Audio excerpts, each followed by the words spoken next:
Hello everyone, Crystal Vision here, and welcome to another subscriber milestone video, 34,000. Now, I used to do these every 1,000, but believe it or not, apart from when I got hacked and dropped down to 32, I don't think I've gone up 1,000 subscribers in maybe 2 years. So it's been a long journey to get here, but a beautiful one.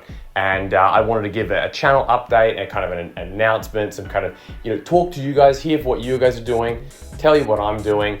It's been a busy past few months, but also conversely, almost not been a busy past few months for reasons that I'll explain. So I guess for a YouTube channel update, I want to keep doing everything I'm doing. I've really been enjoying it with all the shorts and the Let's Plays and everything like that. We've got a lot of exciting stuff on the horizon coming, stuff that I know about that, sort of like just waiting for the right time to reveal, like in terms of like, fan game scene and all that kind of stuff. And then other things that I'm sure, like Spyro 4 and things like that are coming that I really, want to cover, and some modern games and everything like that.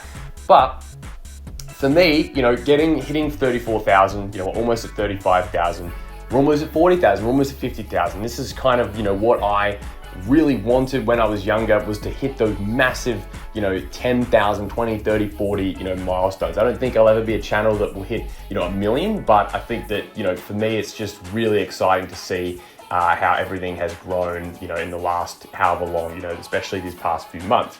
In my real life, things are going well, but I have dropped from full-time to part-time with my web work. It's a fantastic job that I have, but unfortunately, just not sustainable to be a full-time job at the moment. So with that, I'm very lucky to still be at home, live with my parents. Obviously I still have to, contribute my fair share, but that is very, very lucky, because at the moment, looking for new jobs or work to kind of fill in that gap. So I'm going for other jobs at the moment, while, hopefully being able to maintain my web job in some capacity. We're doing lots of stuff to do with that and some other side things, but it's been really, like, I've been a web designer now for 7 years. Yeah, I've been doing web for 7 years, and it has its ups and downs. The ups is that when it's a job that's busy, it's probably the best job in the world for me. It's something that I really, really enjoy alongside YouTube.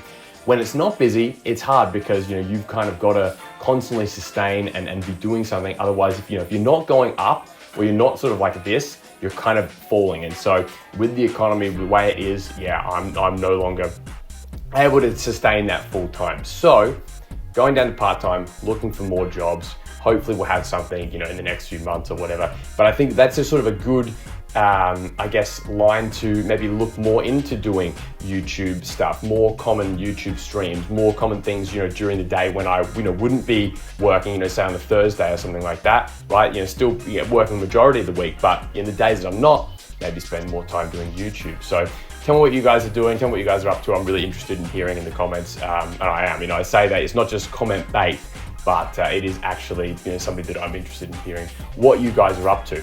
So with that, it's made me think, should I start streaming, in a more significant, common time, like something that will actually make it sort of worthwhile, at least in the interim. If I end up getting a job that, works during, like a 9 to 5 time, for those days that I'm not working, probably can't do those streams. But maybe some morning streams, maybe something in the morning, my time, that's sort of nighttime for the Euros and Americas and stuff like that. I don't know, maybe there's something there. Maybe there's a possibility where we could do something with that. I've decided to launch the channel memberships again, and put some emojis and stuff like that. But I know that's obviously not a lot. It's more of a symbolic support of the channel. I guess if I did that, I'll put you, at the end of a video. I think that's the kind of thing. I know I don't want to be one of those guys that's sort of like going, subscribe, to support the channel sort of thing. That's not what it's about. It's more that I may as well do that. And what I might do is it might encourage me to perhaps,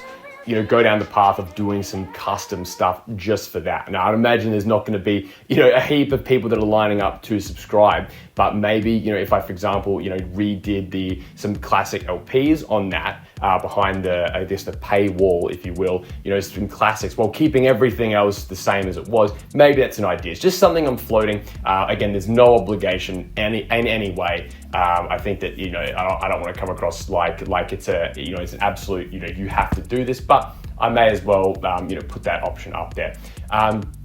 again, what you're going to keep seeing is more LPs, more fan games, more hacks, more all that kind of stuff. What do you want to see? I think that the thing is that learning, there's been a few things I've learned, in sort of spending more time with the YouTube algorithm and everything like that, and chasing the numbers and whatever. And it's one of those things where it's kind of demoralizing because you kind of are at the whim a little bit of an algorithm, right? So it's not just as simple as being like, oh, I'm going to upload this, people are going to care, whatever. You have to kind of balance it.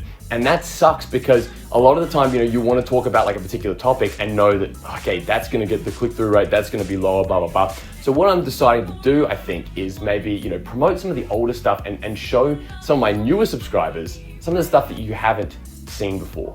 A great example of that was the Spyro 3 hacks. I really enjoyed showing that off, really thought that was a lot of fun to be able to show you guys some of those hacks and get some people, like I saw the spike when I posted it, right? Like from everyone checking these out, thinking, okay, they haven't actually seen these before, and these are, 10 years old. I've got glitch guides, I've got LPs, there's such a long list of things.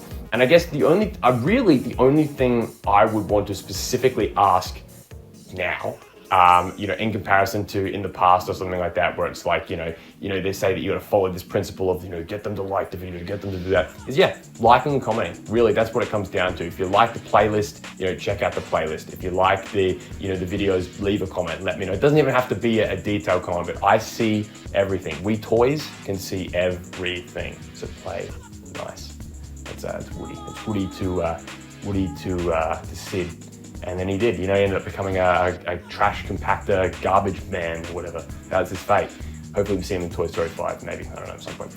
But anyway, just again, a massive thank you for 34,000 subscribers. It's awesome. We've also got our ISGP tournament going on this year, ISGP 4, which is a Spyro speedrunning tournament. We've got some big hitters in there, some great speedrunners, and me. I'm not a great speedrunner, but I enjoy what we do with that. But yeah, again, thank you for everyone for supporting the channel, for supporting me. As I navigate the next period of time, going from one job to 2 jobs and see what happens, it's going to be, look, it's exciting. I very much, as I said, very much enjoy my current job. But also, I think it's a good excuse to do a bit more YouTube, kind of dive into that a little bit more, do a little bit more things, and get into, I guess, kind of expand what I'm doing day to day, both in real life and on YouTube. So thanks again, guys. See you soon. Goodbye, good night, bye-bye.